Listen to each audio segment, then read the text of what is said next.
Jake Paul defeated Tyron Woodley with a massive knockout, and in this video we're going to talk about the fight and what exactly is going on during a knockout punch like this. Welcome back everybody, I'm Dr. Brian Sutterer, and this is your #1 source for learning about the unique medical side of the world of sports. During a concussion, a huge amount of force gets transferred to the brain in just a split second.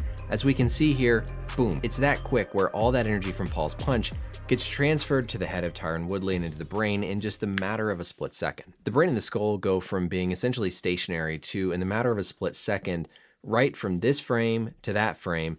That sudden quick movement is what transfers that energy through the skull into the brain, causing this cascade of effects that lead to everything we see after a concussion. Within the skull, the brain is surrounded by this cerebral spinal fluid, or CSF, and it's basically what provides some cushioning and some protection of the brain.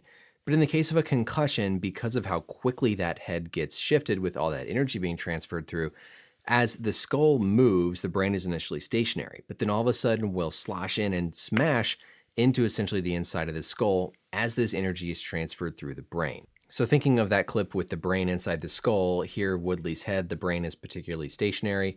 Then as that punch comes in, all of a sudden you get this really quick rotation of his skull, but the brain doesn't quite catch up. And then all of a sudden as the brain catches up, that energy gets transferred through the brain. We get this cascade of effects that come down, resulting in that loss of consciousness and what we see after the head injury. Next, we'll talk about the actual mechanisms of what happens inside the brain and also touch on Paul's cut. But first, I want to give a quick shout out to the sponsor of this video. Thank you to Athletic Greens for sponsoring this video. Make sure you don't skip ahead because AG1 is going to give my community a free immune-supporting 1-year supply of vitamin D plus 5 free travel packs with your first purchase. AG1 by Athletic Greens is an essentialist nutrition company that's created this movement all around simplifying your health routine. And it's by far the simplest way I've been able to improve my daily health and wellness. With 1 scoop or 1 travel pack mixed in just 8 ounces of water, you're packing in 75 vitamins, minerals, superfoods, probiotics, and adaptogens. And it blows my mind that something so healthy can actually taste as good as it does. It's replaced my daily multivitamin, and I would challenge you to find a more complete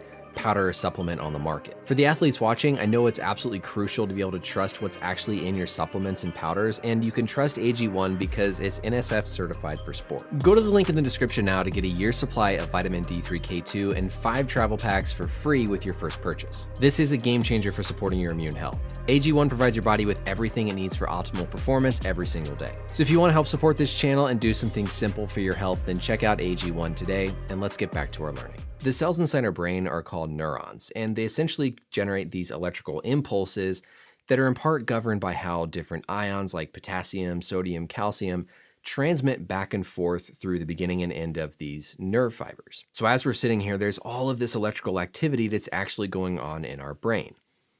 In the case of a concussion, that energy comes into the brain and can actually, first of all, actually disrupt and tear some of these wires that we refer to as axons that run between the different ends of those nerve cells.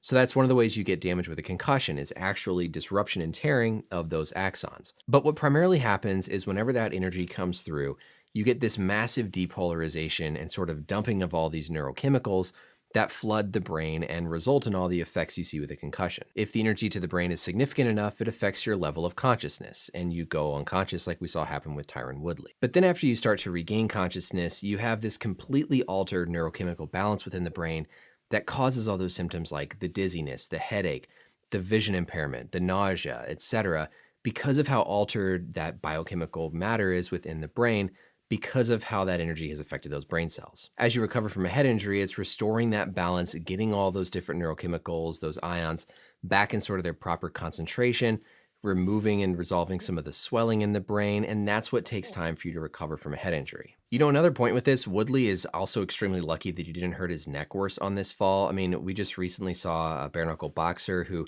actually suffered a spinal cord injury from something that wasn't too dissimilar to this, where basically you just fall limp and run that risk of landing straight on your neck. So it's not just the initial concussion that we have to worry about, it's how you might fall afterwards, suffering potential injury to the neck. Ideally, in a situation like this, a boxer is able to see the punch coming and can basically use the strength of the muscles around their neck to kind of take some of the blow, absorb some of that impact so it doesn't all result in the head being quickly twisted, quickly moved to impart that energy into the brain. And so here, part of the reason why this is so effective is that Woodley just doesn't expect it, right? He doesn't see it coming quickly enough.